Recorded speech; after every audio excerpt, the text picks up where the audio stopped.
Hi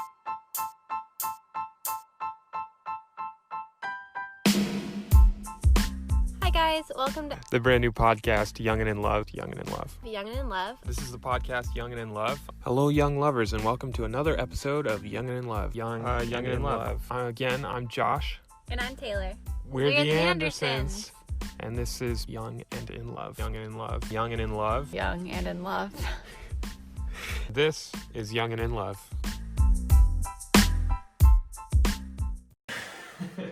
Welcome back to another episode of Young and in Love. I am Josh. And I'm Taylor. And we are the Andersons. We are back. 6-month hiatus, right? May, June, July, August, September, November, December. Yikes. 7. The last time you heard from us, we had a newborn infant. No, a newborn child. A newborn, I You think know it was it. a newborn baby. A newborn baby. Now we have an infant. Now we have an infant. You know the divides. And he's doing great. No complications since. Just decided to start off his life crazy. Not breathing, but he's been breathing ever since. Yes, very much so. The last episode we published was May 21st. That would have been a week after he was born. 8 days. Wow. Yeah, we really got after it. I don't know what we were thinking. But I guess he was asleep, so we recorded the episode. Which is exactly how we're bringing you the episode today. August is asleep. We waited until he was asleep.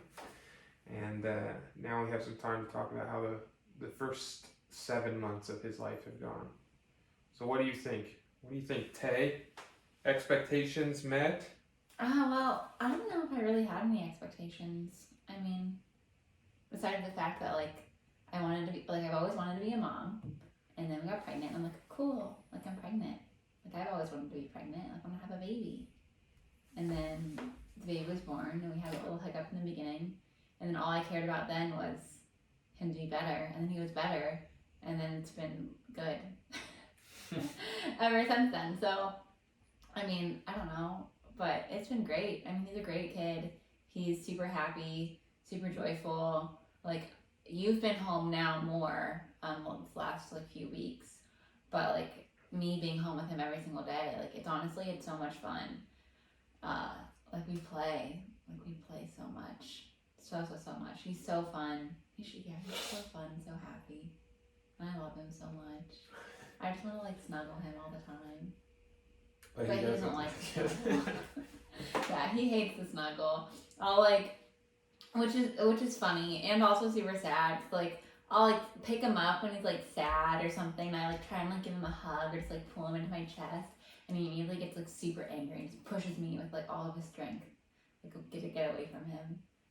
All of his strength. Yeah. Kid's got strength, huh? Well, I mean, I don't know. He's a does. big kid. Yeah. To just describe sort of where he is at now, he's 7 months old today, the day that we're recording this. And he has grown completely out of 6 month, 6 to 9 month, and 9 month clothing. And 12. Well, he's in 12. He's wearing 12 month clothing and 12 to 18 month clothing, on the daily. Yeah. So that's insane. It's crazy. Yeah, we've got Max is a year ahead of him, right? About? Yeah, almost. So he's got an older cousin that's about a year ahead of him, and we are quickly moving through all of the clothes that we are inheriting from my sister and brother-in-law. Yeah, and it's not really because August is fat or chubby. He's just super tall. He's just a really big kid. He's a big build. Yeah, and he's he's just hefty. Right. He doesn't look like he's big, but he's heavy. Yeah. He's tall and heavy. Until you get him from his potato angle. Yeah, but all babies are like that. Everyone's like that. Yeah. It's not just babies. Yeah, that's true. Babies don't have a monopoly on looking like potatoes. Yeah, so he's got 2 little tiny teeth on his bottom gums, and he uses them frequently. Yeah. Yesterday he went ham on a mango. Yeah. I sliced up a mango, had 2 small pieces, so I handed one of them, and he loved just pinning the mango on his 2 bottom teeth and stripping it clean. Yeah. Which is impressive. Yeah, it's so funny. Yeah. It's so funny. He has a 3rd one coming in too, which is crazy. Teeth. But yeah, food in general. He loves food. He'll eat anything you put in his mouth, and like we have in our laps while we're eating, we'll like be feeding ourselves, and he'll like follow the spoon or the fork directly up into our mouths, and then like expect him to also get a bite off of that utensil that we are feeding ourselves with. Yeah. And he'll eat it, whatever it is. Yeah. So even the stuff that he doesn't like, right? He gives that little like funny face, like he doesn't really like it, but then he just ends up chewing through it and then eats it anyways. Yeah, and then after that first little bit, it's like, okay, whatever, it's food. I'm eating all of this. Yeah. Yeah.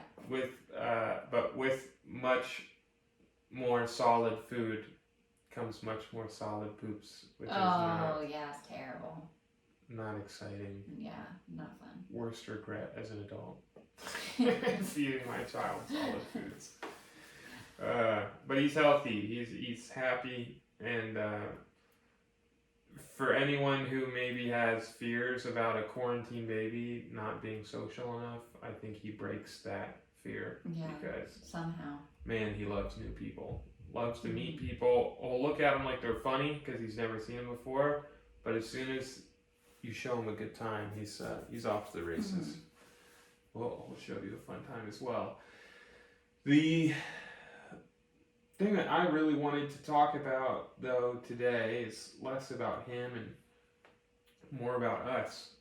And our expectations as parents, as new parents, as parents who are still young and in love. I guess a brief it won't be a brief update on me because that stuff will sort of come out as we make our way through the episode, sort of what's been going on. But this might have a lot to do with how people treated us before the baby was here, but and also a lot to do with how much work that you put in as the stay-at-home mom or homemaker or whatever you guys are like least offended by. I'm not offended. Yeah, you're not offended by a stay-at-home mom, but there's some people out there. A working mom, whatever. Anyways, she's at home all day with the kid, and she puts in a lot of work and a lot of effort into making sure that he's following a healthy schedule and growing. But what the point that I was trying to make is that people before just kept saying, like, just you wait. And we've talked about this on the podcast before. It's really annoying. It's probably one of the biggest pet peeves that both Taylor and I have is when we're talking to someone about, like, how much fun we're having as adults or as parents. I keep saying adults because that's what I'm used to justifying. But as parents, and I just keep looking at them sad, sort of, that they had to go through such a sad experience with their children. And I'm under the impression that they didn't, but that people are just following sort of the status quo, the typical responses that you give when people talk about their kids, which is unfortunate. I think we should normalize being joyful about children and the opportunity that we have to welcome them into our lives and teach new humans like how to be a human, which is an inspiring adventure that we're on, right? And in that regard, the last 7 months to me have been far more fruitful and enjoyable than they have been filled with sleepless nights or stressful days where you don't know what the baby's doing.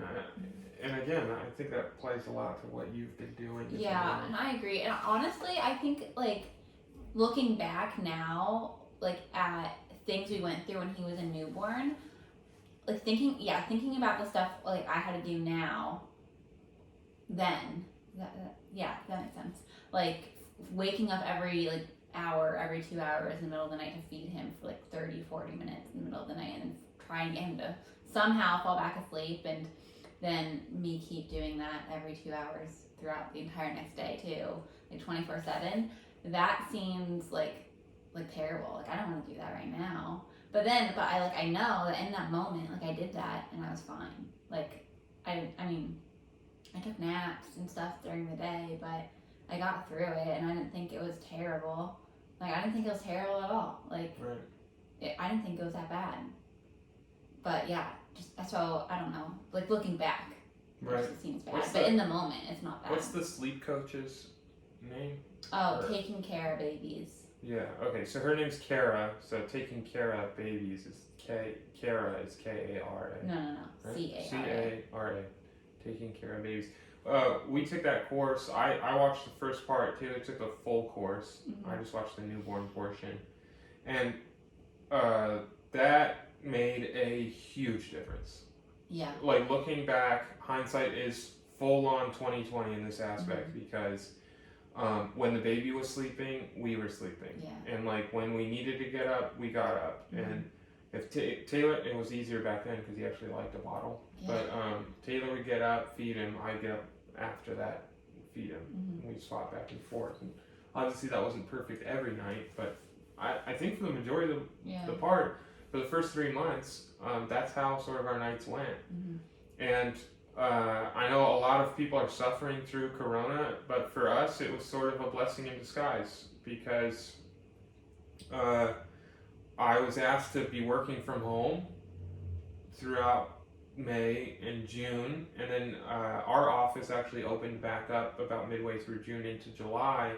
But any day that I needed to sort of stay home to help Tay, I was able to work remotely because our boss, or my boss, knew that was available and that I would still be productive. So even though I only got a week off, completely off of work to help Taylor, the next sort of 2 to 3 months were I was heavily involved. Yeah.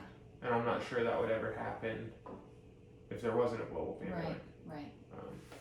I would be expected to be in the office helping. So just to wrap up that first point that I wanted to make is that I think, and moving forward, this is going to be proven, right? And that's why we have this podcast. But my initial hypothesis is that parenthood, you're going to get out of parenthood exactly what you put in, and it's all based on your perspective.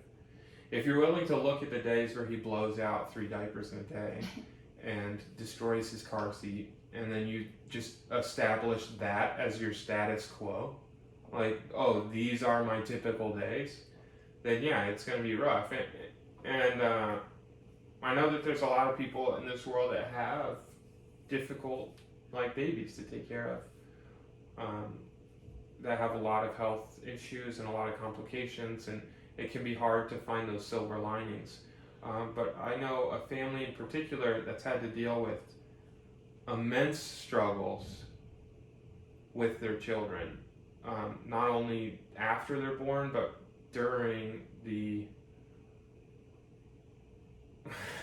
the growth period. The pregnancy. There we go, the pregnancy. And their names are Sean and Jenny McBride. You can actually follow them on YouTube. They have a channel called Sean Duras, is where they post their videos, which is SHONDURAS. And their episodes are called The Best Days Ever, or Best Day Ever.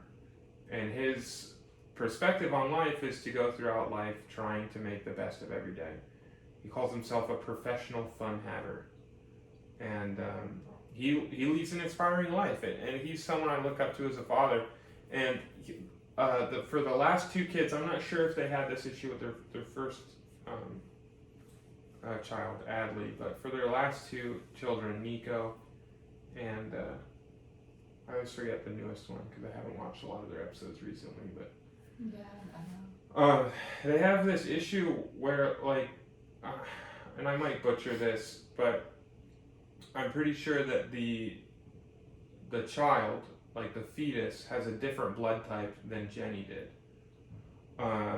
in which case Jenny's body would start attacking the fetus, thinking it was an infection of sorts. So every few months at the beginning, and then right in like the third trimester, she's going in every few weeks to get blood transfusions for the fetus, which means they're poking needles through her stomach into the uterus and trying to find the baby and then put the needle in the baby so that they can do a blood transfusion with the baby. Wild. And like sometimes they would show her stomach and it's just full of like little needle pricks. Like she'd have to get pricked 7, 8, 9, 10 times to find a vein in the baby, and then do that again 2 weeks from then.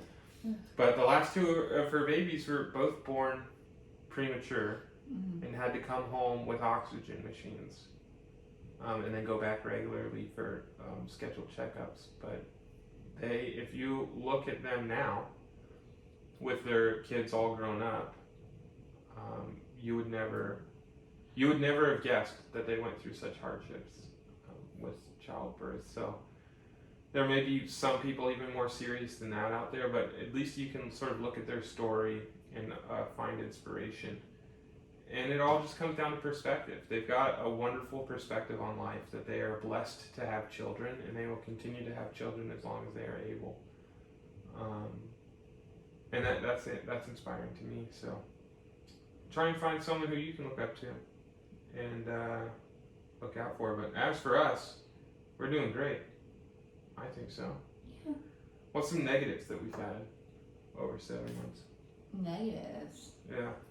I know one, but we'll see if you can say it. I don't know. I think the transition, I mean, it's a little rough. I mean, I don't know. I think since at least for me, one of the things I struggle with the most is like switching between like different like brains, basically. Yeah, different hats. Yeah. That's how we say in the business world. Yeah. Because I'm home with the baby all day, every day. And yeah, I'm surrounded him all the time. And like even during the day when he's like sleeping or whatever, like I'm still like in my mom mode, you know. But then like at nighttime, like after August goes to bed, or I don't know, during the day August is sleeping, but like Josh wants to hang out with me, or we want to be like intimate or something, like it's hard for me to then like switch over to like wife mode, and I don't know, it's just harder. I don't know, everything's just sort of harder in that aspect, I guess. Yeah.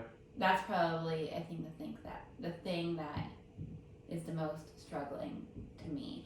And like not only struggling because like it's annoying and like the switch doesn't really happen fast or like easily or even often. Yeah.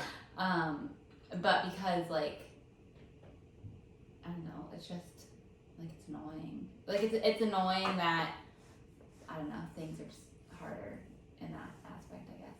Right. Yeah. It's difficult to separate your like different responsibilities. Yeah. And different emotions, right? Mm-hmm. That was the immediate one that came to my mind. Oh. It was not for you, but just the restructuring of priorities, I guess, is the way to put it. And more specifically, the one that came to mind was inconsistency in sex. Yeah.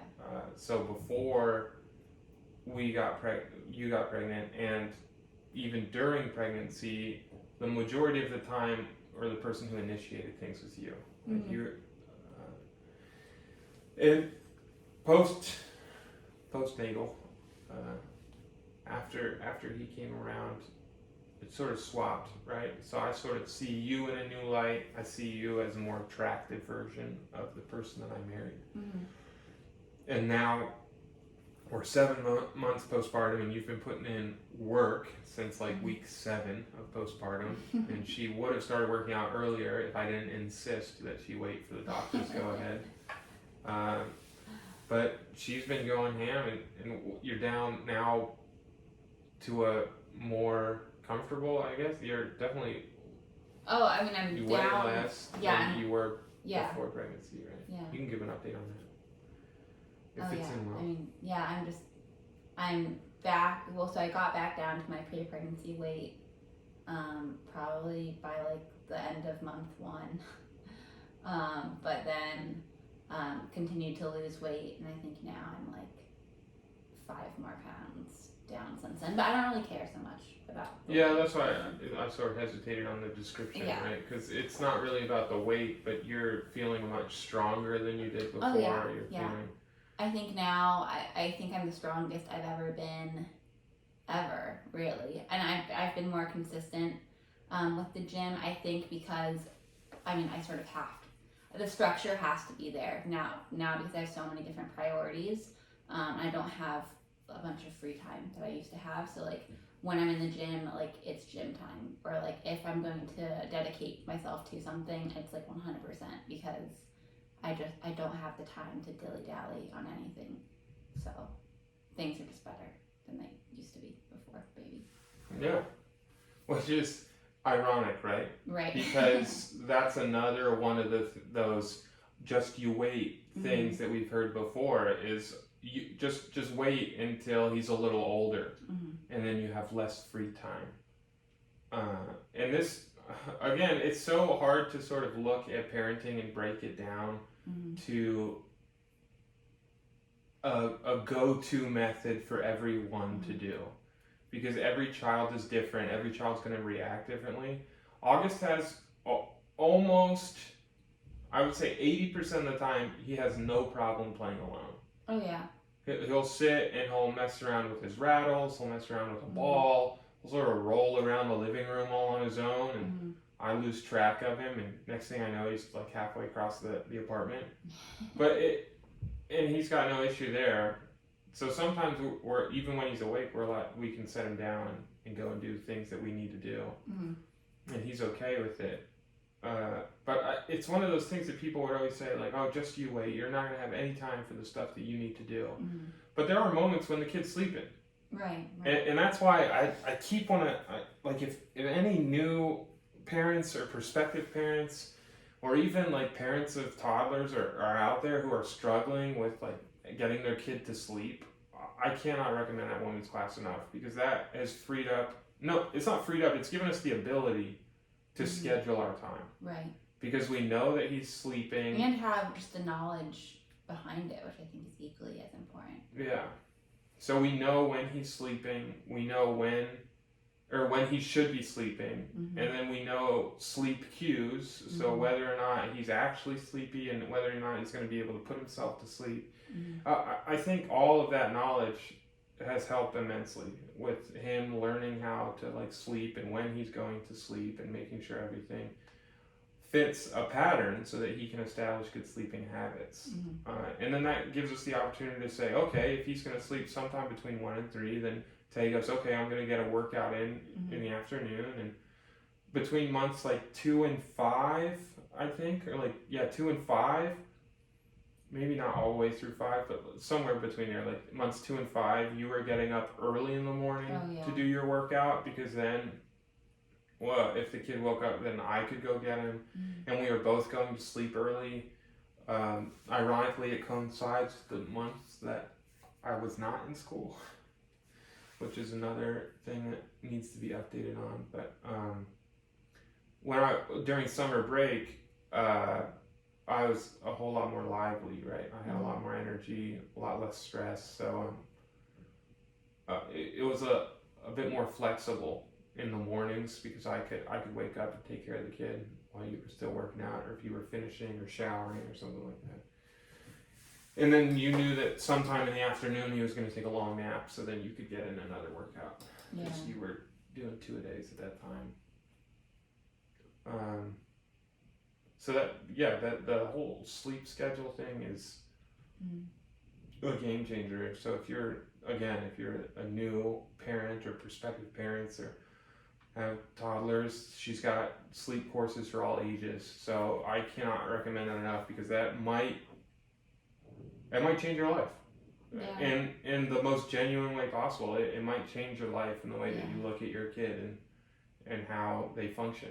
So go for that. Yeah, just a disclaimer, she does mention that like some babies, like it won't work perfectly because each baby obviously is different and they have their own personality.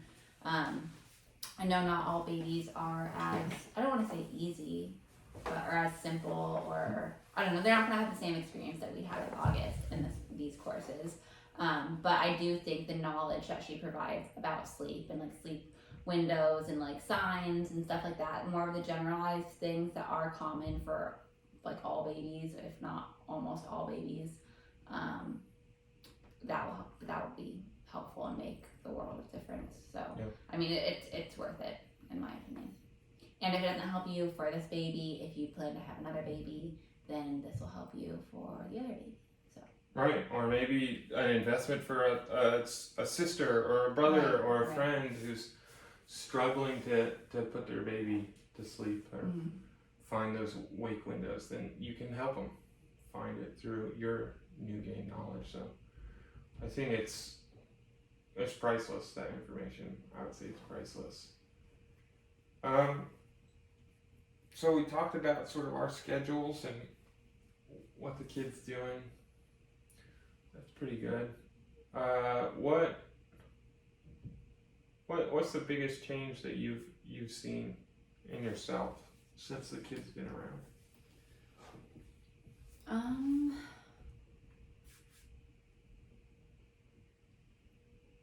Thinking. You already mentioned one, right? You're finding yourself more disciplined. Yeah.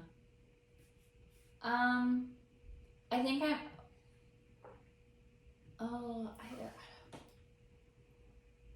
yeah. I mean, yeah. Discipline. That's huge. Like, if I'm gonna do something, I dedicate everything that I'm doing like into that. I don't know. Just I guess the amount of like love that I have in me is sort of. I don't want to say surprising because like everyone should be able to like love, but like I don't know, it's amazing just like how much I love one like human being like so much. Like I love you like so much, but like August is like he's my everything. Like I'm obsessed with our kid. I'm getting teary eyed. Yeah, that's good. But yeah,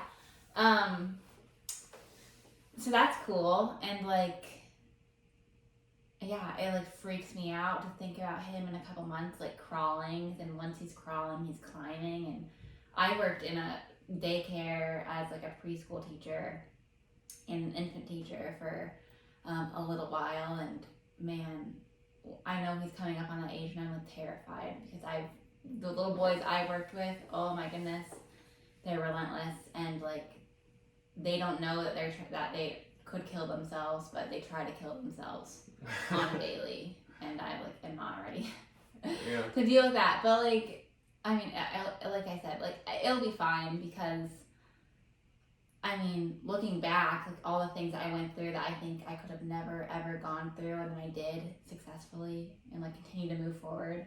Like I know I'll be able to do everything. So I mean, it's whatever. But yeah. Anyways, I'm getting off topic. No, it's. Do we have a topic for any Yeah, of these I don't episodes? know. I don't know. But yeah, the ability I have to love, that's great. The discipline, that's great. Yeah, and yeah, just wanting to be. I mean, he makes me just want to be like the best I can for him because. I mean, I know, like, as a little girl, like, looking up to my parents or other adults around me, like, thinking all these things, and I don't know, the people around you are your example for everything, like, your blueprint to life, and I just want him to, like, learn as much as he can from me and the things around him, and I want him to be able to learn as much as he can, but I need to provide those experiences for him, and make those things happen so that he's able to learn. So I think that's super cool too, just to like see him learn new things every day or like make connections that I help make possible for him. Like that's super cool. There's probably more, but All right. Well, if you think of then I don't know. you can Well, interrupt me. what do you think? How do you think I've changed? If you think I've changed? Oh, how do I think you've changed? Yeah. For the better or worse, I suppose. For the better.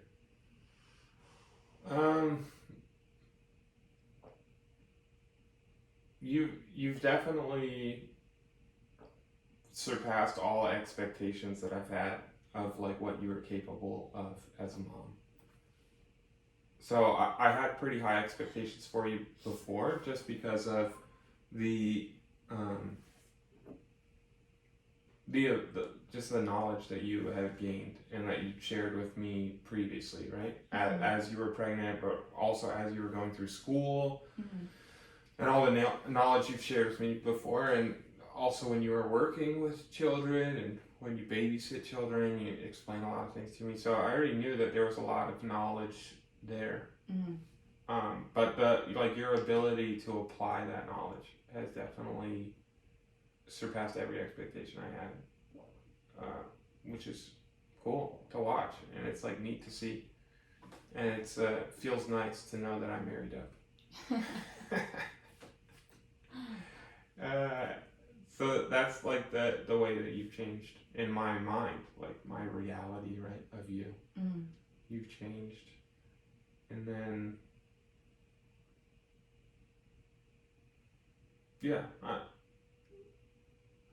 other things are. It's just like a more perfect version of yourself. Wow, you so like perfect. I'm more perfect. I know. Because I've always thought you were dedicated, but now like seeing how quickly you were able to like transform and reform your body back to what it was, and now you're like pushing towards a more leaner, more like stronger version of yourself. Like that's very impressive. But like I thought you were dedicated before, and now I just look at you, I'm like, oh my gosh, she's quickly outpacing me on dedication. And then there's like little things that you're still working on, like asking for help. Before we had a kid, you'd almost never ask me for help. I would just, like, even if you're struggling to get something off the top shelf or something, I would just have to walk over and then pull it down for you. But now that's like something that you're genuinely working on. And the way that you communicate things, we're working on that. That's definitely something to mention, is that like right around, I think month 3, like 2, 3, or 4, we had a serious regression in communication. Yeah. Like I started going back to work, and I still have to write it, but I'm getting more and more encouraged to write a solo episode that I'm just going to record about the feeling of helplessness in fatherhood. I've been pondering it a lot all throughout her pregnancy, all throughout when we were in the hospital, and so far in these first 7 months, is that there's been many times where I have felt helpless as a father. Like there's just, and it's not that I wasn't helping, it's just that there was nothing I could help with. And some of that's come out sometimes because if August gets really upset, like really, really, really upset, Taylor can just like sort of feed him. So just start breastfeeding, and then he sort of like calms down automatically. And that's only happened like 3 times, where he's got like so upset that there's like no other thing that we do, so you just feed him, and every time it's calmed him down. It doesn't usually, every time it's worked. And every time I just sort of look at her and I go, cheater, and I walk away. Because it's like nothing that I could do, right? So I tried desperately, and like one time I literally like fell asleep in his room trying to get him to go to sleep because he was just screaming in the middle of the night. And then like those feelings are real, like very real, and I don't think many people talk about it, and it's probably because it's not really normalized yet. I know we're getting better, but as men, to really like talk about and share your feelings, it's still a touchy subject for most men. So look forward to that, but right around month like 2, 3, and 4, what would that have been? May, June, July. Yeah. So it would have been months 2 and 3 because there are 2 days after we released that last episode on May 21st or whenever that day was. You can look at it. I ruptured my ACL playing basketball. We didn't think I had done anything serious. I thought it was just a really bad sprain. Like I might have dislocated my knee and it popped back into place in the same time. Come to find out, I did dislocate it and it did pop it back into place. But the time that it dislocated, it snapped my ACL clean in half. And you hear a lot about people in sports like tearing their ACL, and that's a whole lot better because your ACL can actually stitch itself back together like any other torn muscle or ligament. Unfortunately, I ruptured mine, so it snapped clean in half, no parts were connected, and I had to get reconstructive surgery, a brand new ACL that they took from my kneecap, my patellar tendon. And we're currently still in like the recovery process for that, but the surgery for that was July 15th. So I was off of my leg after that for 6 weeks, right? Basically, like 4 to 6 weeks. 4 weeks, I think I was on my feet and I was able to walk around with the brace, and then 8 weeks is when they unlock this big long leg brace, so then I could walk around with the brace on. But I sort of hit a low, right? Because then Taylor was all on her own. She felt bad if she like woke me up at night to get up. So that's when all the bottle feeding stopped, which probably contributes to why our kid no longer takes the bottle. No longer takes the bottle. But I mean, that's just one of the things that happened. Yeah, so that's when it like really hit me, because I had been battling sort of with these feelings before that happened. And the crazy thing is that even though I ruptured my ACL in May, all throughout June I was managing, right? Because I didn't know. I got an MRI in mid-June, which is when we got the unfortunate news that I had snapped my ACL. But I was working around it. It just felt really sore to me. So I still moved like a new couch into our apartment on that knee, and sort of mind-boggling how the human body works. But after the surgery, it just sort of hit rock bottom, because I thought, like, well, what else am I here for? You know, like why? I've sort of gotten my family into this mess and now couldn't do anything about it. And the truth of the matter is that I was helping, but it doesn't, I don't think it negates or falsifies the feelings that I was having. So once I start writing, that's how I organize my thoughts, so that it'll start to really fall into place, all of those feelings. But and if any men listen to this podcast, any fathers who have had similar feelings, and maybe even in far more serious situations, your thoughts and sort of how you got through that would be much appreciated.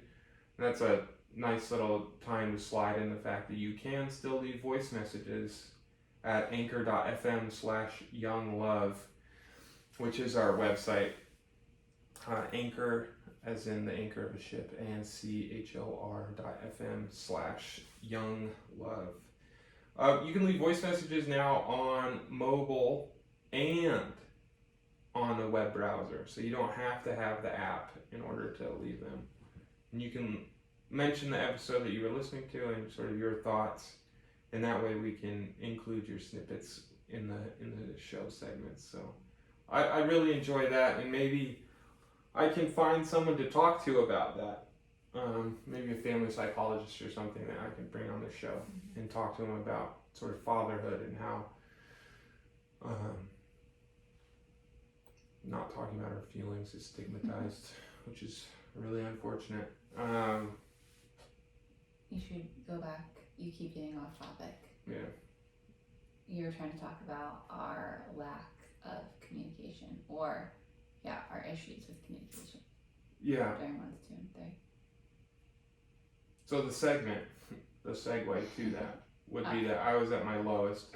I just forgot where I started. Thanks, Dad. Yeah, I was at my lowest, and I just, when you're feeling that bad, it's really hard to think about others. That's the honest truth. So I just stopped communicating about it. Number one, because it didn't feel right to me. And then number two, I didn't know really what I was feeling. Like, I didn't have that word in my head, helplessness, at the time. I just knew that I was sad and disappointed, and then I was like looking for more, but I had no idea where to find it. So then I just stopped talking about it today. Sex wasn't the same, and it still isn't, but we figured it out now. So that was like another pressing issue on my mind. As a young married couple, sex is like a pretty significant part of marriage. So just things that had worked before weren't working afterwards. Still not working. Yeah. And I didn't feel like talking about it, so I didn't. But that escalated very quickly, I think. In my head it did, looking back. To just a lot of like slow nights, I don't know, just awkward nights where I didn't really feel like doing anything, and you wanted to do not intimate things, but just anything in general. I just like didn't really want to do anything. Would just sort of lose myself in a video game and then just put headphones on so Taylor wouldn't talk to me. It got sad, but like I've told a good friend of mine before that like sadness, although it sort of sucks in the moment, it's a really good thing because it forces you to look at what's good in the world and forces you to really appreciate what you have. So during those months, we had a serious regression in communication. And I stopped asking questions about the kid. I think you stopped giving any new information just because I wasn't asking anymore. And it wasn't like it was sad at home. Yeah. We were fine.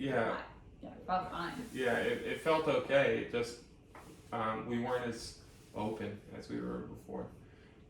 And that took some serious self-reflection on my part. And it came down to a moment when I sat you down and I said, look, this is what's going on.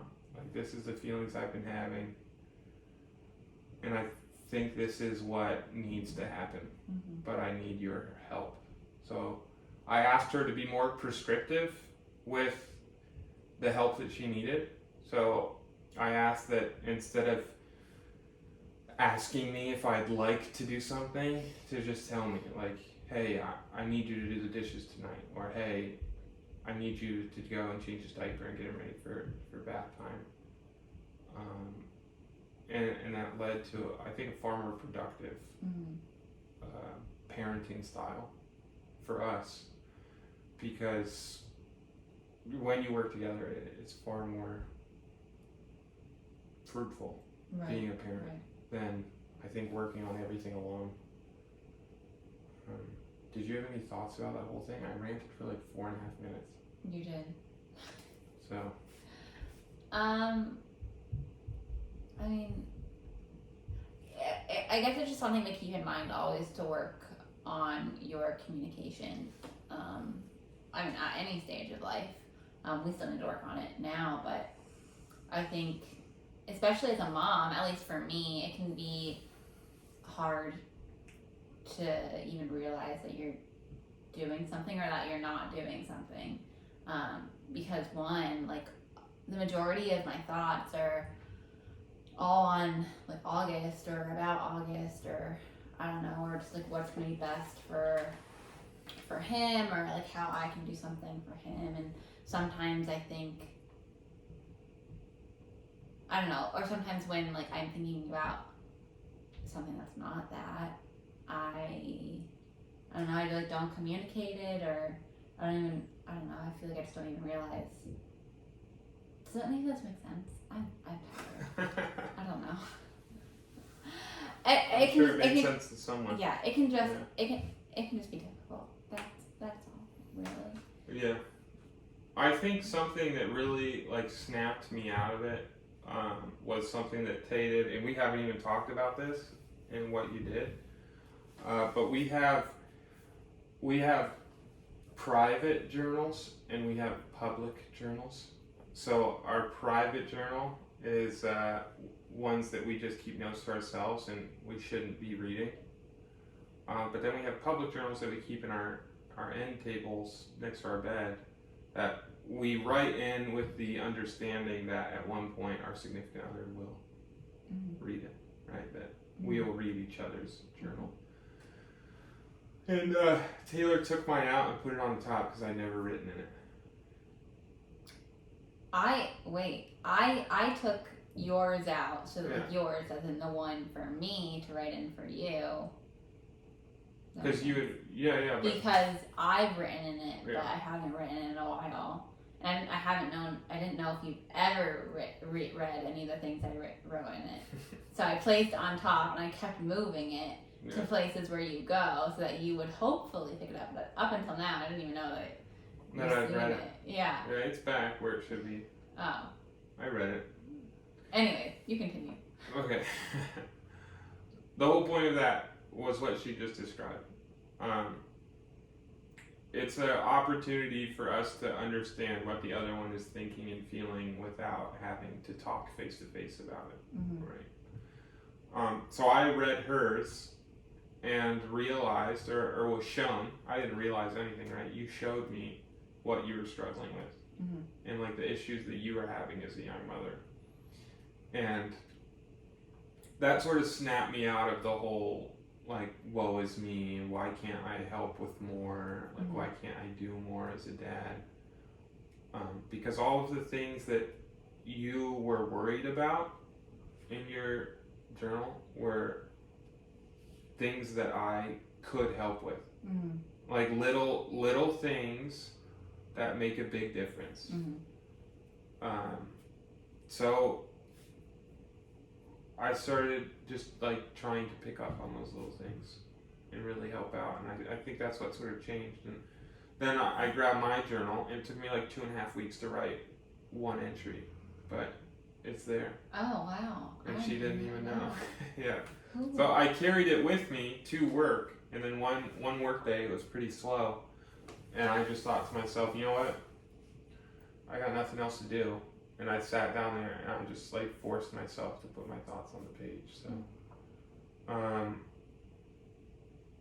that led me to why I asked you the question 20 minutes later in the episode. Like what do you think has changed the most in you? And like my answer to that question is, for me, the importance and the purpose of sacrifice. I think one of the reasons that people have such an issue with finding joy and happiness in parenthood is because they continue to try and live their lives the way they were before the child was there. So they just try and adapt the child to the life they were living rather than restructure their life around the child. Now that's a very touchy subject because you still need to do the things that you do that make you happy. Right. Like you need, this is very important, you need to maintain habits Mm-hmm. and hobbies, like good hobbies that you enjoy, that you find purpose in, and you just need to find time for those things that bring you the most joy. That means there are some things that bring less joy and you enjoy doing that you will have to let go. Mm-hmm. Because there's just not enough time. And I think people get so flustered because once you finally get the kid to sleep at 8:30, 9 o'clock, you should realistically go to bed an hour and a half later. But I found myself in this situation many times where an hour and a half later, I feel like I did nothing for myself that day. Mm-hmm. And then I go and do things that will bring menial amounts of joy to me in the next few hours, but then make my next day inevitably harder because then I'm tired Mm-hmm. and I'm exhausted and trying to still be helpful, and it just makes the day so much worse. But that's why sacrifice is so important, because and we're still learning how to do this, right, with each other. You need to sacrifice your own time for the time that you give to your family.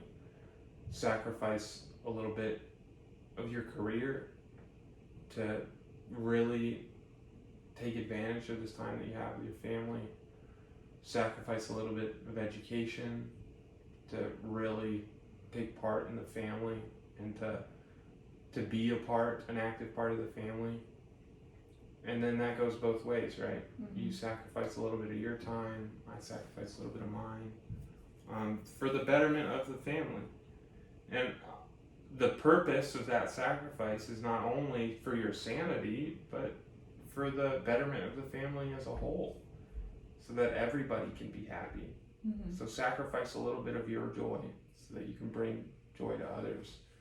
Otherwise, if I get frustrated as a dad and I'm tired and I'm exhausted, then I can't help you as much as I could when I'm well rested. And then if I can't help you as much, then you get exhausted quicker because you're doing more of the work. And if you get exhausted quicker, the quality of your parenting goes down. Right. Because then you're tired. Right, and he picks up on it. And then he knows that we're stressed, or he's not being treated as nicely as he was before and getting all of his needs met, so then he's frustrated. And it goes vice versa, right? If you were to just say, nope, like, I don't feel like breastfeeding him this afternoon, I'm gonna go and do my own thing, you know? And you were just a whole lot more natural at it. That's why I said you've exceeded all my expectations. But the importance and the purpose of sacrifice is I think what's changed in my head the most. And I think it's my theory that is what people say, or that is what people are thinking of when somebody asks them, like, oh, what changed after you had a kid? And they say, oh, everything changed. But then they can never explain to you what's changed, right? They just go, oh, everything. Like, it's so much more different. And I think it's when people finally make that realization and that change, right? To stop, to sacrifice a little bit of themselves for the betterment of the family. And then you're placing your time and your efforts in something greater than yourself. And you feel that purpose, but I don't think anyone's ever put it into words in that way to me. I'm sure someone's put it in those words in a book somewhere that I only read half of. But that's my answer to that. I think it's I mean, parenting has been great. Like 7 months have been fun. Yeah, considering the fact that like we're already 7 months into it and I already want another kid like now. Yeah. Which we're not, FYI. But the fact that I want one, which is crazy to a lot of people. Spring 2022. Yeah. We'll just make the baby announcement now. Skip the Instagram post later. In a perfect world. Yeah. That's how that happens. Yeah. I guess just to wrap up anything that we missed, I've decided to take the next 2 semesters off from school. It was just weighing on me a lot emotionally. I wasn't able to dedicate myself fully to my studies because I was torn between being a father and being a student. Taking the next 2 semesters off will help me rebalance priorities and then get a better situation here at home. And the good news is I only have 2 semesters left if everything goes correctly with my grades this semester. I only have 2 semesters left until I need to until I graduate. So once August is a little bit older, has a little bit better understanding of what it means that dad's at work, then I can make that sacrifice again. I think he can sort of entertain himself. It'll just be a better family situation next fall rather than trying to just push through and graduate in December. Eve is gone. Yeah. We got rid of one of our cars. Eve was a 2003 Nissan Altima. She gave up the ghost. She's no longer with us. New apartment, that was last March, so yeah. I guess we've already talked about that. I'm still in school. What's new? Yeah. Working on it. The That's eternal another thing I student. do during the day. Yeah. One of my many hats. Yeah, student. And we're starting a small business, but we can talk about that at a later date. It'll probably be just an ad segment during the episode, which should be fun. If you don't follow us on Instagram, go ahead. We're recording a video portion of this for YouTube. That'll be at a YouTube channel that I finally got set up, which is nice. And that'll be the full episode so you can see our faces along with our voices and the funny habits that we do while we're talking to each other. Yeah, because I forgot that was even there, and I keep pressing my nose into this thing. Into the pop filter. So that's cool. Follow us on our Instagrams.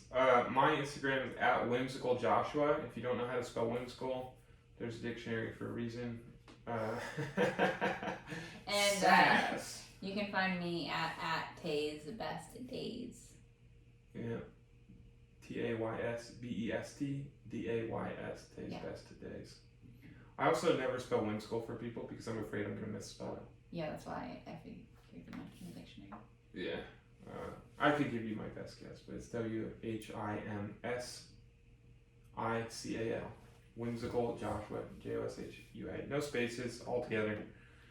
That's on Instagram. We also have an Instagram for this podcast where we post highlights. It's @YoungLovePC. We have a Twitter too, but the Twitter is only there to redirect you to the Instagram, so you should really just follow us on Instagram. We have a Facebook page. It's called @YoungLovePC. Basically, just type in @YoungLovePC anywhere, and you'll find us. The best place to look, though, is at anchor.fm/younglove, where you can leave your voice messages and look at all of our past episodes. You can find us on Spotify and Podster and anywhere you find your podcast. We're on Google Play, too, and the iTunes Store, of course, Apple Podcast. That's what that is. You can look us up on your Alexa, on your Google, wherever you want to do. You can find our podcast. Share it with your friends. That's a challenge that we love to leave with people, is to just share it with one. When can they expect our next podcast, John?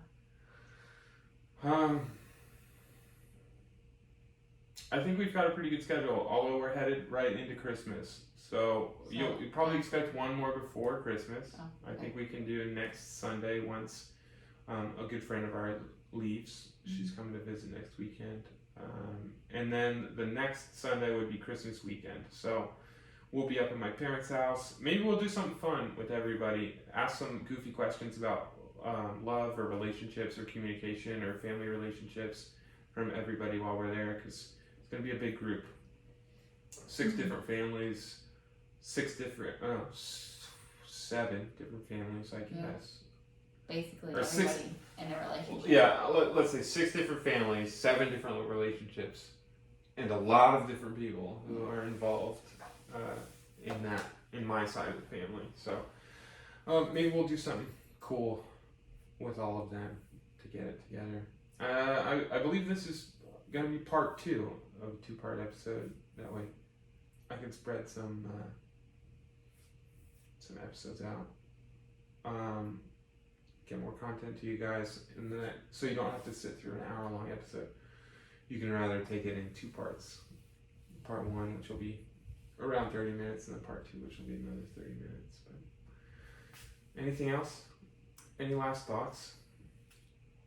One thing I don't know when else can say this, but I had the thought. Doing the small things around the house without me asking, that's huge. I always feel bad when I ask you. But if you were to do them and I didn't ask you, or if I ask you to do them and you do them when I ask you, or like within the like 5 to 15 minutes after I ask you and not like 2 to like 5 hours later, you probably get laid more. Oh, okay. That's it. Well, say less. Say less. All right.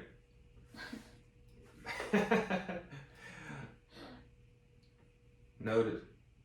Mic drop. That's Yeah, it. mic drop. Goodbye. Alright. See you guys in the next one. I'm gonna go get my best. Or do my best to get laid some more before the next episode. I'll give you a status update next time. Alright, peace.